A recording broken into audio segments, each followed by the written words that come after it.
Muchas gracias por la invitación y estoy seguro que este va a ser un momento para compartir muchas cosas que son bien importantes en esta enfermedad y que de una manera bien importante ustedes como Fundación de Enfermedades Huérfanas han decidido, como decimos en Colombia, ponerse la camiseta y adoptarla para que tanto pacientes como cuidadores puedan tener mucho más claros los conceptos, que es tal vez el mayor cometido que tengo con esta intervención y que de alguna manera pues las incertidumbres que se lleguen a tener sean resueltas.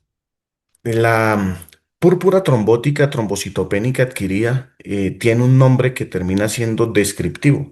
En principio, como muchas enfermedades, se llegó a reconocer con algún epónimo, que fue la enfermedad de Moscovich. Pero al día de hoy nos parece bien importante que este nombre descriptivo se mantenga porque prácticamente está describiendo las manifestaciones clínicas y las potenciales complicaciones que se pueden llegar a ver en la enfermedad, y también nos habla de la forma en cómo esta enfermedad llega a nuestros organismos o en cómo se adquiere. Existen dos grandes síndromes de púrpura trombótica trombocitopénica. Uno de ellos es el idiopático, que prácticamente el individuo o la persona nace con un factor deficitario en su cuerpo que no le permite desdoblar los multímeros de von Willebrand. Yo ya voy a explicar qué es eso, pero existen condiciones y que es mucho más frecuente, más del 90% de los casos, en donde el problema es que tenemos un anticuerpo que bloquea las tijeras que normalmente desdoblan o cortan los multímeros del factor de von Willebrand. Cuando tenemos este tipo de bloqueo o de desbalance, ¿sí? Lo que vamos es a incrementar el riesgo de tener esta enfermedad. No tengo conflictos de interés para esta conferencia y si llego a hacer en algún momento mención a algún medicamento, solo lo haré con la intención de que ustedes puedan comprender un poco más cómo se trata esta enfermedad. Pero esto es lo que significa la PTTA. La púrpura es la manifestación de moretones o equimosis que se ven en la piel y en ocasiones en áreas como las mucosas de la nariz, de la boca, en las mujeres la vagina, en los hombres la orina o la uretra. Se acompañan de presentación de orinas con sangres. Trombótica porque desafortunadamente, a pesar de que uno piensa que el paciente tiene riesgo de sangrado, realmente lo que está ocurriendo en el cuerpo es la formación de coágulos, y estos coágulos se pueden formar en múltiples partes, así que pueden afectar múltiples órganos. Y trombocitopénica porque todas estas dos condiciones anteriores se dan en el contexto de un conteo de plaquetas bajas, generalmente por debajo de 30.000 plaquetas. Y adquirida es porque existe una forma hereditaria, que es el menos del 5% de los casos, y el 95% o más es porque se desarrolla a lo largo de la vida, y realmente esto es una enfermedad autoinmune en el que se destruye una proteína que tiene por nombre ADAMS13, y cuando no tenemos unos niveles de proteína ADAMS13 por arriba del 20%, tenemos todo el riesgo de hacer una crisis de microangiopatía trombótica. La microangiopatía trombótica se define por tres consideraciones que vemos los médicos en diferentes laboratorios. El primero de ellos es la anemia microangiopática, que prácticamente esta diapositiva es bien importante porque es de un paciente de la vida real que tiene una microangiopatía trombótica, y el marcador es este eritrocito en forma de resto celular o de casco, dicen la literatura. Y porque, como ustedes se dan cuenta, si ya han tenido la oportunidad de ver un extendido de sangre periférica previo, este paciente no tiene plaquetas, ¿cierto? Ahora, esto, si tenemos un paciente que va por la calle y tiene esta alteración, hay que pensar que haya algún problema con la toma de la muestra. Pero si tenemos un paciente hospitalizado en urgencias, en unidad de cuidados intensivos, realmente es un paciente que tiene un fenotipo de microangiopatía trombótica porque ya debe estar algún órgano disfuncionando, y ya voy a hacer énfasis de cuáles son los órganos que se pueden alterar. ¿Por qué la microangiopatía trombótica pone o enferma a las personas? Porque en los vasos sanguíneos se obstruye y, como ustedes se dan cuenta, se forman unos trombos que los médicos denominamos hialinos, en donde se obstruyen los vasos sanguíneos y por allí no puede pasar la sangre. Si la sangre no pasa, no se lleva el oxígeno a los órganos, no se lleva oxígeno al cerebro, al corazón, al riñón, al hígado, pero tampoco se pone a reciclar o más bien a recircular los tóxicos que se producen normalmente en nuestros órganos y por esta razón tenemos un paciente que puede tener algo dramático, que es una disfunción orgánica múltiple con un riesgo de mortalidad incrementado. Existen tres tipos de microangiopatías trombóticas. En la que me voy a detener hoy, que es la púrpura trombótica trombocitopénica, es tal vez como la más importante porque al día de hoy, si bien puede tener un pronóstico ominoso, es una enfermedad que bien manejada tiene menos del 10% de mortalidad, así que hay una luz de esperanza para estos pacientes. Y tenemos otros fenotipos adicionales como el síndrome urémico hemolítico típico, que es posterior a una infección por Shigella o por E. coli, o sea, cuadros de diarrea, y el síndrome urémico hemolítico atípico, que realmente es mucho más infrecuente, pero que siempre que analizamos a un paciente con microangiopatía trombótica, tenemos que hacer un algoritmo para diferenciar estas tres. Ya les voy a contar cómo se diferencian. ¿Y por qué razón? Porque a pesar de que son tres componentes o tres entidades bien diferenciadas, el cuadro clínico desafortunadamente termina siendo bastante similar para estos pacientes. Entonces, los pacientes pueden tener todas estas manifestaciones y perfectamente tener o PTT o CHU atípico. Entonces, pues de alguna manera, el componente del ojo clínico del médico tiene alguna limitación y ya tenemos que utilizar alguna serie de ayudas para poderlas diferenciar. Haciendo una inmersión en lo que es la PTT adquirida, yo les quiero contar que esta es una enfermedad que se describió por primera vez hace 100 años, en 1924. Esto es en Nueva York, en el Hospital Mount Sinai. El doctor Eli Moscovitz describe el caso de una niña de 16 años que desafortunadamente presenta astenia, anemia, palidez, deterioro neurológico progresivo. Finalmente fallece y él en los hallazgos de autopsia describe que múltiples órganos, tanto cerebro, corazón, pulmón, riñón, hígado, estaban llenas de esa necrosis por microtrombosis. Así que en algún momento él lo denominó la enfermedad de Moscovitz. Posteriormente se le llamó la enfermedad de Schulman-Upchap y básicamente es porque se empezó a describir que no era que estuviera una proteína anómala en el cuerpo, sino realmente a que se debía a la deficiencia de un factor plasmático. Posteriormente y hasta en la década de los 80 se llega a hablar de un humor maligno o de una toxina que estaba por allí circulando, pero digamos que finalmente esta teoría es desvirtuada y ya no lo vemos así porque realmente ya para los 90, como ustedes se dan cuenta de manera bastante reciente, lo que tenemos es la identificación de un autoanticuerpo que estaba afectando una metaloproteína que se llama metaloproteinasa 13, en donde básicamente lo que tenemos es pacientes que disminuyen los niveles de esta metaloproteinasa y esta es hoy por hoy la génesis de la enfermedad. Y yo quiero que ustedes se den cuenta que esto lleva menos de 24 años de haberse documentado, así que es una enfermedad en la cual se ha logrado incrementar o mejorar el pronóstico de la misma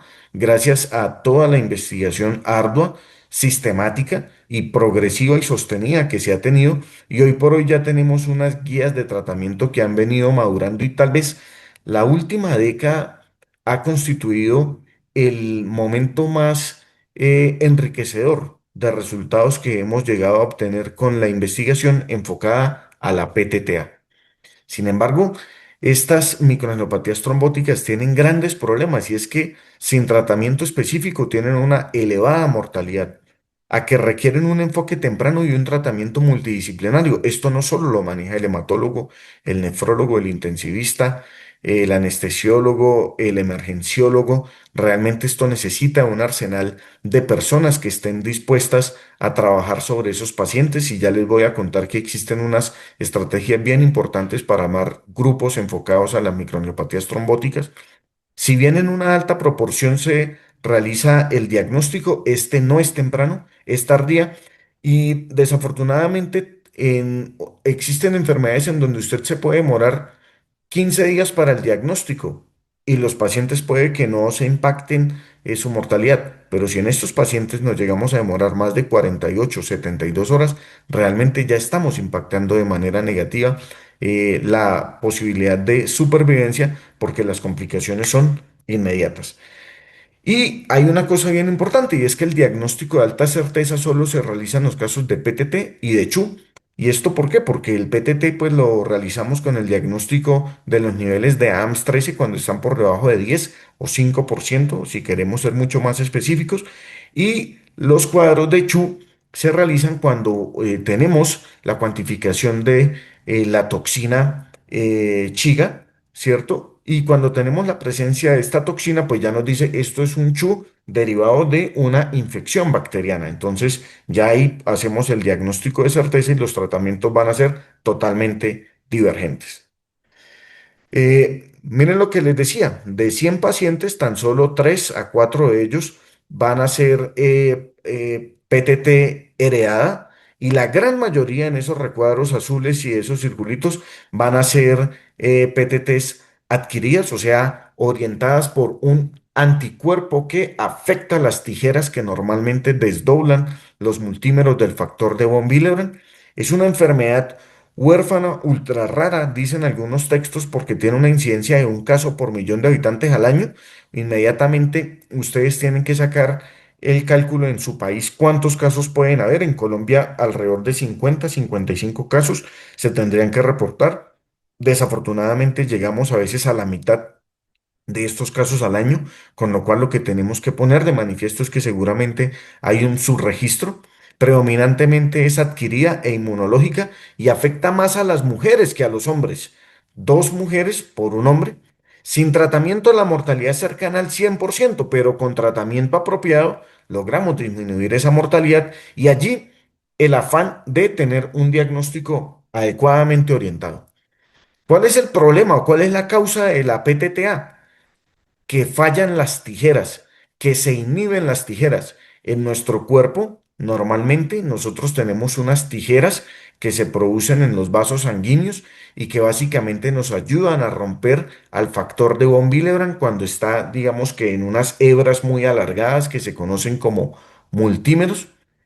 Cuando estas tijeras se dañan, las hebras de una proteína que se llama von Willebrand se terminan, digamos que, acumulando como si fueran redes y estas redes terminan reclutando todas las plaquetas, los glóbulos rojos y esto hace que entonces haya microtrombosis y la sangre no pueda circular.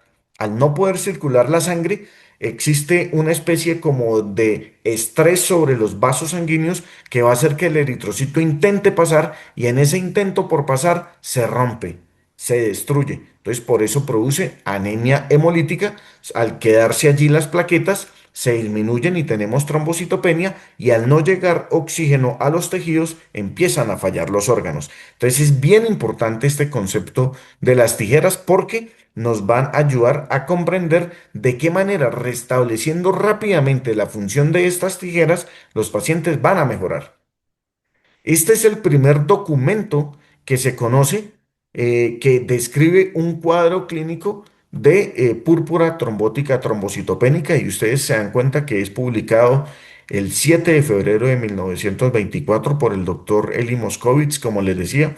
Claro, para este entonces esto no es ni siquiera fotografía, estas son imágenes hechas a trazos, o sea, a mano alzada por artistas de la época que querían representar lo que se veía en el microscopio, pero es claramente o es muy evidente que lo que escribió el doctor Moscovitz prácticamente es lo que yo les mostré al inicio, que es esa trombosis hialina de los diferentes vasos sanguíneos que se ven ocupados por este material, en donde para la época todavía no se conocían de manera adecuada las plaquetas, pero que sí se conocían ya los glóbulos rojos y se sabía que estos trombos estaban llenos de esos glóbulos rojos y por tal razón, pues documenta el doctor esta condición y dice, esta es una nueva entidad y es el punto de partida para empezar a hacer, digamos que más estudios sobre este tipo de pacientes. Como ustedes se dan cuenta, casi que 60 años después, a un grupo de investigadores le da por decir, oiga, pues si aquí lo que está faltando es una proteína que normalmente se encuentra en el plasma, ¿qué sucedería si yo hago un reemplazo de el plasma de un paciente sano y se lo pongo al paciente que tiene esta entidad que ya tenía unos criterios diagnósticos para definirlos, pero a través de una modalidad que se llamaba el recambio plasmático, que es lo que significa PX, Plasmatic Exchange? Con estos recambios plasmáticos, que consiste básicamente en tomar el plasma del paciente que está muy enfermo y poner el plasma de un donante sano, ustedes se dan cuenta cómo los conteos de plaquetas, es el eje de las X, empezaban a aumentar, ¿sí? Y de 50.000 aproximadamente, más o menos al día 8 o 9, ya teníamos más de 200.000 plaquetas. Y obviamente esto indicaba que la enfermedad se estaba controlando de manera adecuada. Y hoy por hoy, uno de los pilares de tratamiento de esta enfermedad son los recambios plasmáticos. ¿Qué es lo que hacemos nosotros? Como la tijera que nuestro organismo tiene, rompiendo esos multímeros de von Willebrand no está funcionando, lo que nosotros hacemos es retirar ese plasma que está estorbando del paciente y le ponemos plasma de un donante sano. Al ponerle plasma de un donante sano, le estamos llevando una nueva dosis de esa tijera que va a hacer que estas redes de factor de von Willebrand que me están atrapando las plaquetas desaparezcan, porque la proteína va a llegar a romperlos y con eso las plaquetas van a empezar a pasar y incrementan progresivamente a medida que se hacen estos recambios.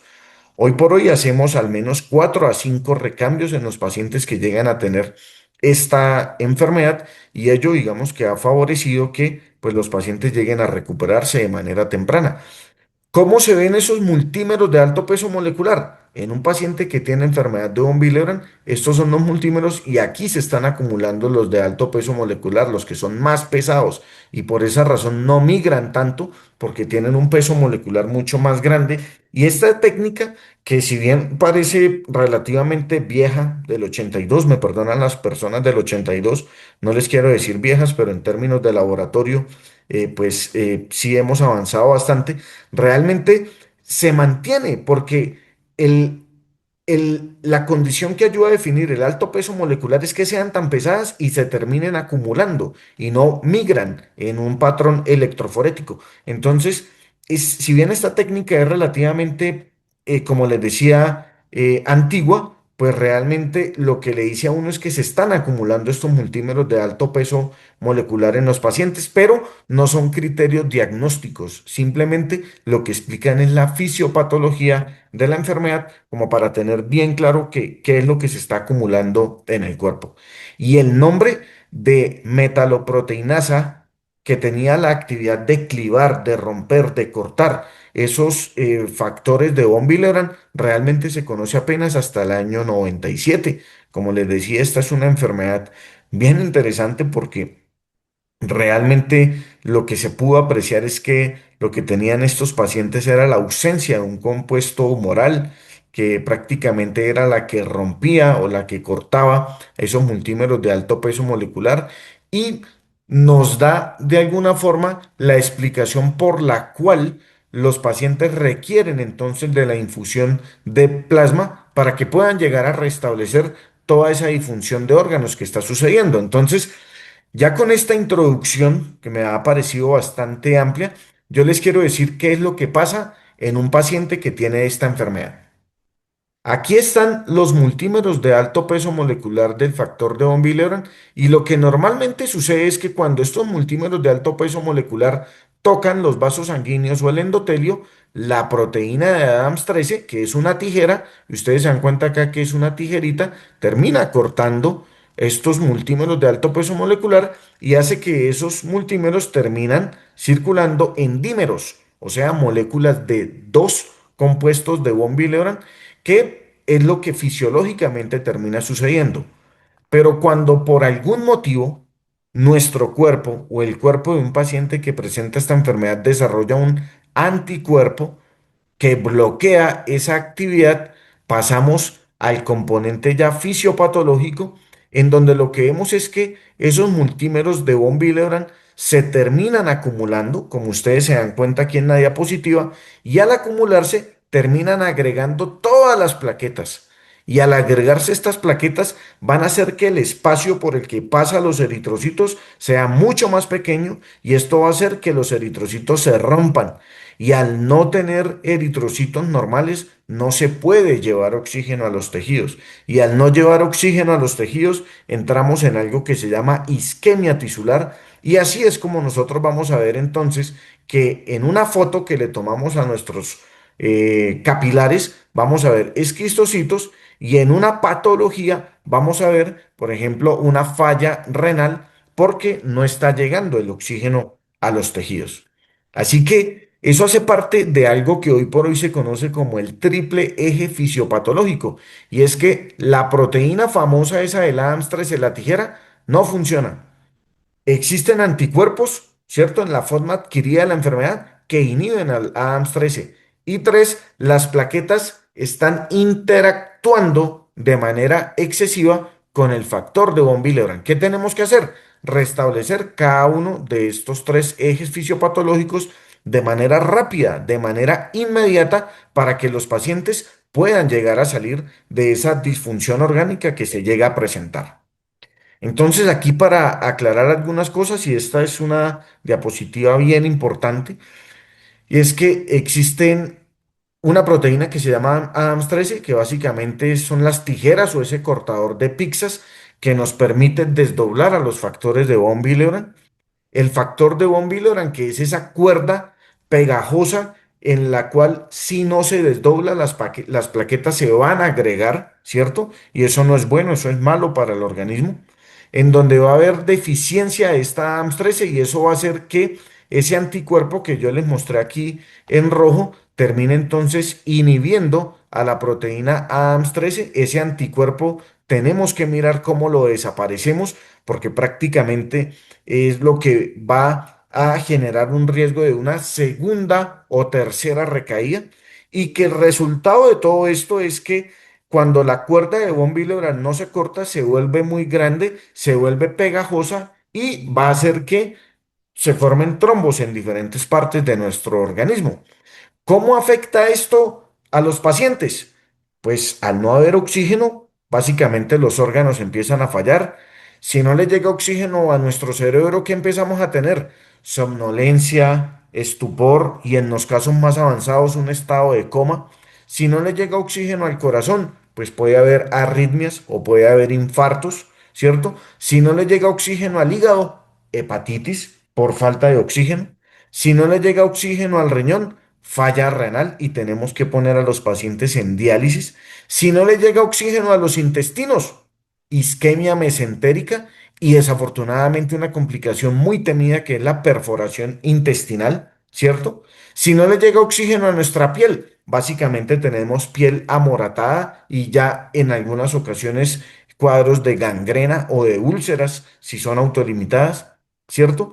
Y asociado a esto vamos a tener anemia hemolítica y la anemia hemolítica pues va a hacer que los pacientes disminuyan los niveles de hemoglobina. Entonces para manejar esta complicación uno debería entonces transfundir a los pacientes con glóbulos rojos y también vamos a tener plaquetas muy bajas que hace que los pacientes, así como están haciendo trombos en diferentes órganos, van a tener también riesgo de presentar manifestaciones de sangrados y es la razón por la cual la enfermedad tiene el apelativo de la púrpura. El enfoque diagnóstico que tenemos los médicos es bien interesante porque es muy sencillo. Lo importante es tener esta enfermedad en mente. Hacemos un cuadro hemático, unos niveles de marcadores de función del órgano, de diferentes órganos, riñón, hígado, marcadores de hemólisis, unos exámenes de coagulación. Como no sabemos si esto puede ser por un CHU, o sea, por una infección bacteriana, pues pedimos los niveles de la toxina chiga o pedimos hemocultivos.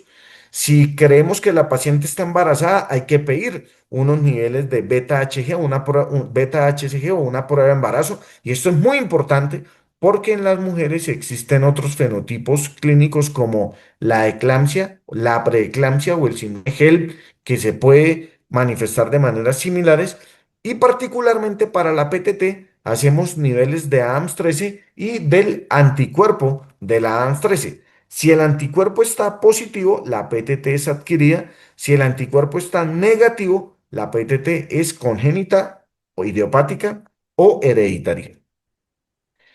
Miren otra foto más importante, pero mucho más representativa para poder ligar esos conceptos de lo que pasa.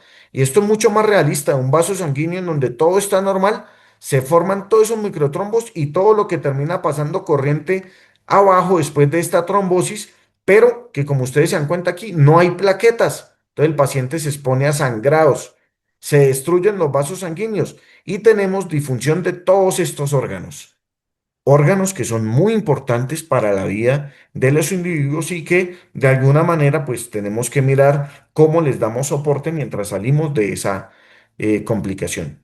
¿Qué tenemos que hacer? Sacarle el plasma al paciente y cambiárselo. Uy, doctor, eso se puede. Claro que eso se puede a través de unas estrategias que se llaman aféresis.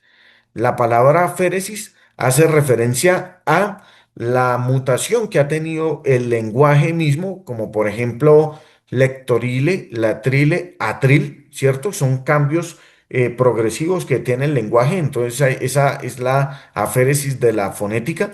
Pero aféresis significa retirar una parte de un todo y reconstituirlo. Entonces lo que nosotros hacemos es aféresis del plasma. Eso quiere decir que a través de una aguja ponemos un catéter, ponemos una máquina que extrae el plasma y por el mismo circuito le recambiamos con plasma de un donante y con eso quitamos los anticuerpos que están inhibiendo al ADAMS 13, pero aparte de eso le ponemos ADAMS 13 del donante sano.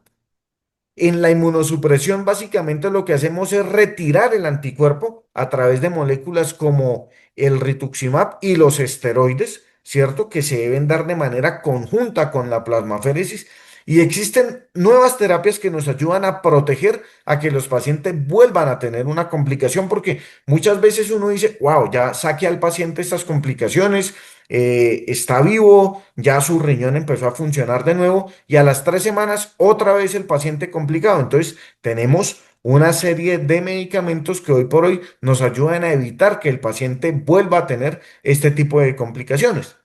Las guías de práctica clínica eh, digamos que han sido bastante ambiciosas porque quieren precisar qué individuos necesitan, por ejemplo, rituximab de primera línea y ya se sabe que, por ejemplo, pacientes que lleguen a tener infecciones como VIH, se les debe empezar terapia para el VIH de manera inmediata. Si el paciente debutó con manifestaciones de disfunción cardíaca o de compromiso neurológico, se debe iniciar rituximab de manera inmediata. Y estos pacientes, al tener alto riesgo de recaída, debiera darles uno de alguna manera un enfoque mucho más efectivo y, ¿por qué no?, tratar de poner, por ejemplo, caplacizumab en esa primera línea para que los pacientes lleguen a disminuir esa incertidumbre de la recaída. ¿Qué es el caplacizumab? Ustedes se acuerdan que yo les dije que la ADAMS 13 era una tijera. El caplacizumab básicamente es que en el momento en el que no hay esta tijera y se terminan adhiriendo todas las plaquetas, los investigadores de esta molécula se dieron cuenta que las plaquetas se unen a ese multímero de von Willebrand gracias a que interactúan entre unas glicoproteínas de las plaquetas y el dominio A1 de los multímeros de von Willebrand. O sea, las plaquetas se unen al multímero a través de unos dominios particulares.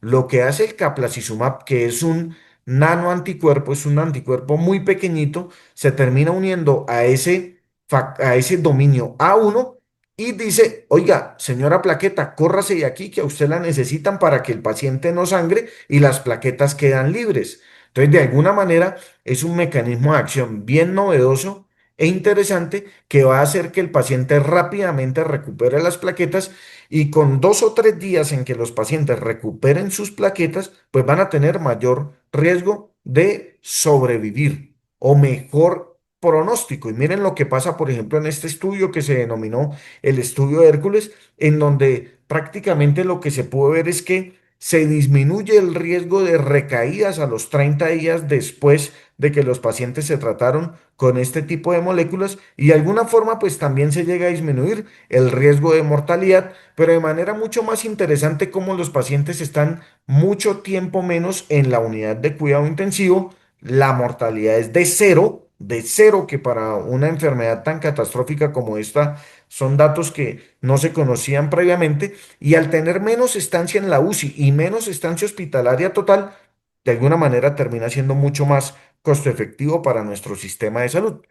En estudios que se llaman de evidencia del mundo real, que son médicos que empiezan a recoger caso por caso por caso, publican, miren cómo la recuperación de este régimen combinado de rituximab, recambio plasmático y caplacizumab hacen que las plaquetas se recuperen de manera mucho más rápida de lo que se conocía anteriormente. Así que, pues hoy por hoy, en las diferentes guías de práctica clínica y en el país estamos dando esta terapia triple y eso hace que los pacientes, como ustedes se dan cuenta, no solo recuperen más rápido clínicamente sus plaquetas y la disfunción de órgano blanco, sino que de alguna manera sus niveles de ADAMS 13 también estén mucho más elevados y con ello se disminuye el riesgo de la recaída. Con respecto a complicaciones, no se llegó a ver un perfil de complicaciones adversas o que pusieran en riesgo la vida de los pacientes, así que de alguna manera es un medicamento que se considera seguro y hoy por hoy, tal vez más allá de contar con este tipo de aproximaciones terapéuticas que son bien buenas, lo que debemos tener son grupos para el enfoque multidisciplinario de las MAT. ¿Por qué razón? Porque ya sabemos que en el momento en el que por alguna situación se reconoce que un paciente tiene una MAT, puede llegar a tener un mejor pronóstico. Mire lo que sucede aquí. Aquí lo que se organizan son grupos de MAT en donde hay un hematólogo, un nefrólogo, un intensivista, un internista, una persona de laboratorio clínico, otro de patología.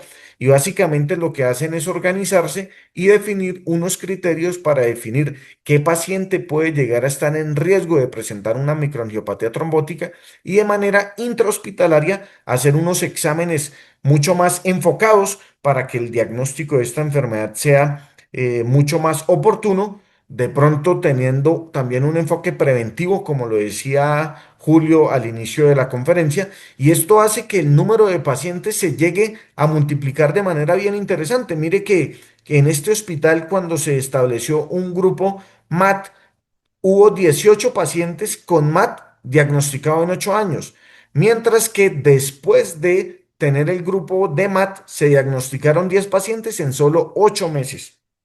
El tiempo de respuesta antes era de 11 días. Con el grupo MAT, mire que era inmediato.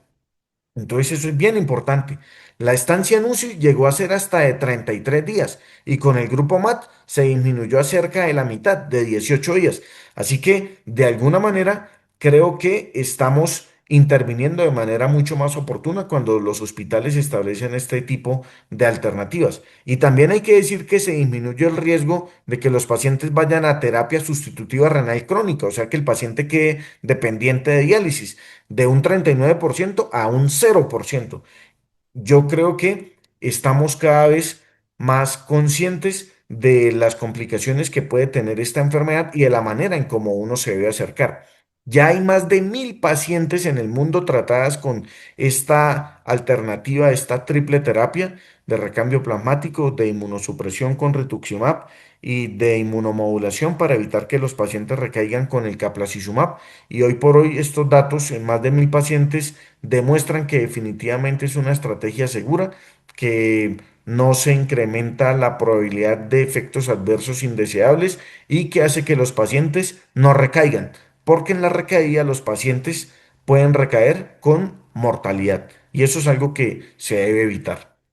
Después de que uno tiene un episodio de estos, pues hay que hacer unos controles regulares, sobre todo durante el primer año, que es donde se ha documentado riesgo de que los pacientes recaigan. Así que durante los primeros 3 meses, de manera mensual, se debe hacer seguimiento a los ADAMS 13 y estar atento a síntomas de alarma que nos lleguen a hablar de que haya un nuevo episodio de PTT que esté en curso. Y la invitación es a mantener al paciente con una condición de vida buena, porque si llega a presentar una nueva complicación, pues su reserva cardiovascular será la que se vea más afectada. Así que pues hay que estar buscando de alguna manera hacer ejercicio, tener una buena dieta, abandonar el tabaquismo, tener buenos estilos de vida, particularmente en el ámbito nutricional, estar con la vacunación al día, ¿cierto? Y si se manejan escenarios de ansiedad posterior al diagnóstico, pues tener un acompañamiento ahí por el grupo de salud mental, que básicamente hoy por hoy las instituciones cuentan con todas estas ayudas.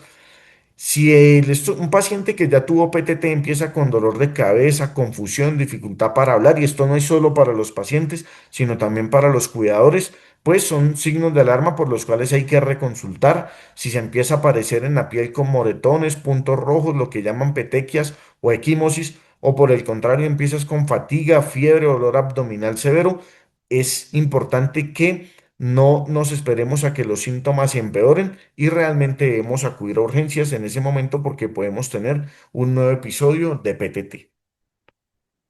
En conclusión, la PTT es una enfermedad grave, pero es tratable. Y hoy por hoy tenemos aproximaciones terapéuticas esperanzadoras que han hecho que esta enfermedad pues cada vez cobre menos vidas. Cuando un paciente llega a tener esta enfermedad, pues prácticamente se vuelve un paciente bien particular porque después de sobrevivir a un episodio de estos, ya le debe quedar claro que con un nuevo episodio que llegue a presentar puede poner en riesgo su vida. Si bien el monitoreo continuo es la mejor forma de cuidarse, a veces los pacientes se confían y se olvidan. Entonces, pues los cuidadores deben estar ahí también alentando a que estos pacientes no abandonen ese cuidado post PTTA porque de alguna manera es la única condición que nos puede llegar a decir si un paciente se puede llegar a estar deteriorando de nuevo. La remisión no significa el olvido, ¿cierto? Así que tenemos de alguna manera que establecer planes de seguimiento y pues tampoco que esto nos lleve a cuadros de ansiedad excesiva, porque de alguna forma pues creo que eso puede impactar negativamente nuestra calidad de vida. Y una invitación para que aquí lo que podamos hacer es priorizar nuestro estilo de vida saludable, nuestro autocuidado y tal vez tener las mejores líneas de comunicación con nuestro personal médico. ¿Y eso por qué? Porque una persona inteligente resuelve los problemas, pero una persona sabia los evita. Y esto fue dicho por Albert Einstein, que como ustedes saben es uno de los grandes sabios del siglo XX y que creo que aporta mucho para la forma en cómo nos deberíamos aproximar a una enfermedad como lo es la PTTA. Muchas gracias.